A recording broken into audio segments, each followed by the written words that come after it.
আসসালামু আলাইকুম। আবারও চলে এসেছি নতুন একটি রেসিপি নিয়ে। আর আজকের রেসিপিতে থাকছে লোভনীয় টক ঝাল মিষ্টি আমড়ার আচার।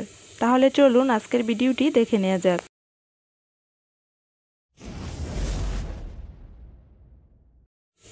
প্রথমে আচার তৈরির জন্য এখানে আমি হাফ কেজি পরিমাণ আমড়া নিয়েছি। এখন এগুলোকে একটি পিলারের সাহায্যে আমড়ার খোসাগুলো ছাড়িয়ে নিব। এই তো খোসাগুলো ছাড়িয়ে নেওয়া হয়ে গেছে। এবার পরিষ্কার পানি দিয়ে আমড়াগুলোকে ভালো করে ধুয়ে নিব। আমি অফ ক্যামেরায় আমড়াগুলোকে এরকম চিকন করে ফালি করে নিয়েছি। এবার এর মধ্যে দিয়ে দিব হাফ কাপ পরিমাণ চিনি।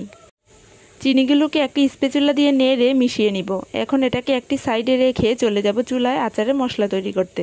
প্রথমে একটি প্যানে দিয়ে দিব হাফ চামচ গোটা ধনিয়া, 2টি শুকনো মরিচ, হাফ চামচ পাঁচফোড়ন ও হাফ চামচ গোটা জিরা।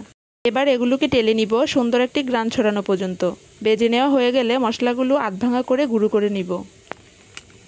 সেই একই প্যানে এবার দিয়ে দিব আগে থেকে চিনি দিয়ে মেখে রাখা আমড়ার টুকরোগুলো। আজকের আচারে কিন্তু আমি কোনো রকম পানি ব্যবহার করব না। চিনিগুলো গলে যে পানিটা বের হয়েছে সেটা দিয়ে আজকের আচারটি আমি তৈরি করে নিব। স্বাদের ব্যালেন্সের জন্য দিয়ে দিব সামান্য পরিমাণ লবণ। আরও দিয়ে দিব হাফ চামচ হলুদের গুঁড়া ও হাফ চামচ মরিচের গুঁড়া। এতে করে আচারের কালারটা অনেক সুন্দর আসবে। এই পর্যায়ে মশলাগুলো আচারের সঙ্গে মিশিয়ে নিয়ে কয়েক মিনিট জাল করে নিব। আর কয়েক মিনিট জাল করে নেওয়ার পর আচারের কালারটা যখন এরকম হয়ে আসবে তখন এর মধ্যে অ্যাড করে দিব সেই আগে থেকে তৈরি করে রাখা আচারের মশলা। আচারটা প্রায় আমার হয়ে এসেছে। এখন এখানে আমি আরও 2টি শুকনো মরিচ কেটে দিয়ে দিলাম।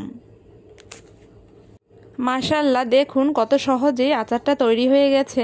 এখন এটাকে আমি যে কোনো বাটিতে নামিয়ে সার্ভ করে নিব। যেহেতু এখন আমড়ার সিজন, তাই আর দেরি না করে এখনই বাসায় বানিয়ে ফেলুন মজাদার ও লোভনীয় টক ঝাল আমড়ার আচার।